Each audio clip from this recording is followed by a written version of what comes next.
I was very interested to hear in the earlier session some complaints really from the younger finalists that, that their education in a sense is incomplete because they're not getting any training in a sense in entrepreneurialism.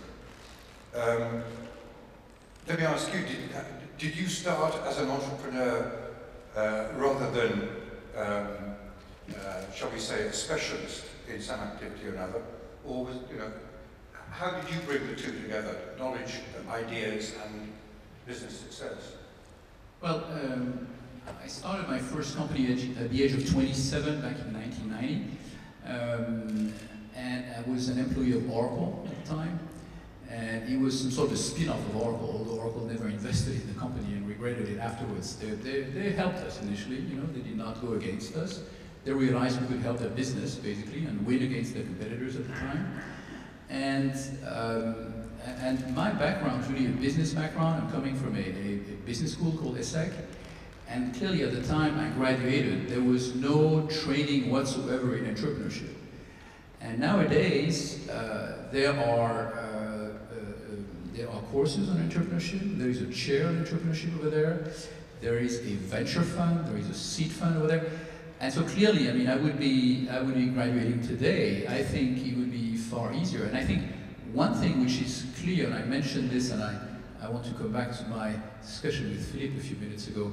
The environment has improved tremendously, and in France in particular, over the past 15 years. There's no question about this.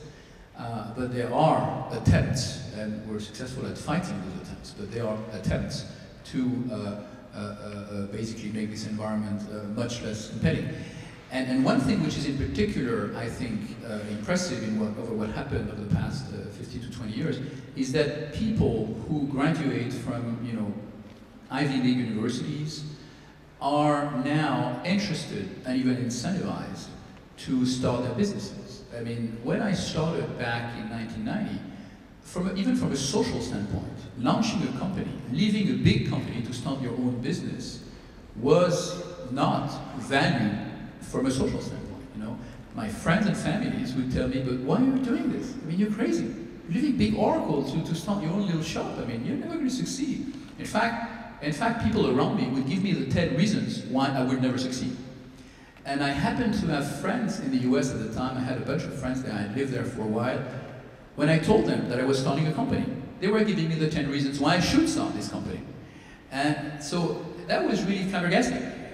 I think nowadays, you see definitely a different environment from that standpoint. It's becoming, again, socially accepted and even incentivized, including at university level to start your own company. I think it's very good.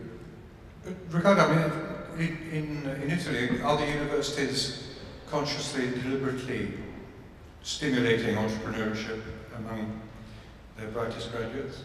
We are trying to attract some seed capital to face the proof of concept of those ideas and so on, and to promote them on the market. We have also established recently some award for a business plan that comes from students and so on. The difficulties that we find now in Italy, but perhaps in many other countries in Europe, is that it's not so easy to be access to an easy market for money or for risk money, as Sergio told before, both from public and private sources, because the risk that who have money now in Europe want to play is very low in my opinion with respect to US, for instance, which for few money they can take much risk. So the question is that normally students like to play this game. They can. And they say, okay, I like to play, what I can do.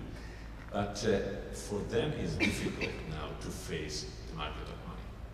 It's very difficult in my opinion, in particular in Italy. Now it's always very much constrained by several regulations. This is not the same country by country in Europe. So we need also a framework of regulation that can help the movement of this idea and so on, but it's not so now, in my opinion. Yeah. When I was in Italy, sort of 15 odd years ago, no longer than that, 20 years ago, I remember there was a scheme that started with large companies, mentoring small companies, trying to grow them.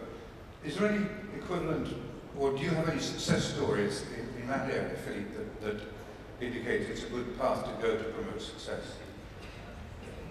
Are you meaning cross borders between both cross border and also within, within single countries?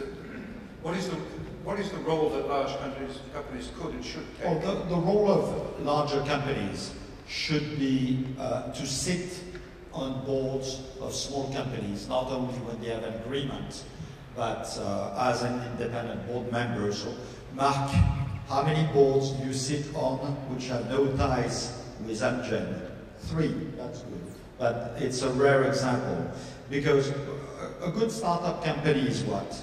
It's a founder who has a vision, an enormous drive, and a lot of incompetence. And incompetence is desirable because if he knew all the difficulties, pitfalls, reason for failures ahead of him, he would never be an entrepreneur. So he needs to be a little naive, but he needs to say, I want to achieve that, with a lot of people around saying, it's ridiculous, it will never work, too much competition and so on. But this entrepreneur, to succeed, he needs to have around old-timers who on specific areas will help him to avoid major mistakes, open doors, on manufacturing saying, no, don't start your own manufacturing shop, it's ridiculous, subcontract and I'll help you to find things. On marketing plan, will help to guide the company not to throw money everywhere. So big companies have a big role in human resources to sit on boards, to have VPs coming from a large company who bring Wyles 25 years of experience in given areas. I think also large companies should do more spin-offs, because there is a lot of R&D, a lot of creation of value which sit on shelves of large companies which are not core business, or which the committees, subcommittees, and other committees have said, no, we won't pursue this project, who can be very successful project if they were spun out, but where management doesn't have the incentive, the time, the drive to say, yeah, let's help this tiny company do a spin-off. And another role a large company should play is to stop telling the government that large companies are the main drive for job creation, for technology improvement. Large companies in France dominate the economy, the industry, the relationships with governments, and we all know that internet, monoclonal antibodies, and so on did not come from large companies. They came from academia and entrepreneurs. And until the time large companies stop making the rules and the laws, it will be more difficult to have small companies seen as what they are, which is the true future of economic growth in Europe and elsewhere. Fascinating, thank you.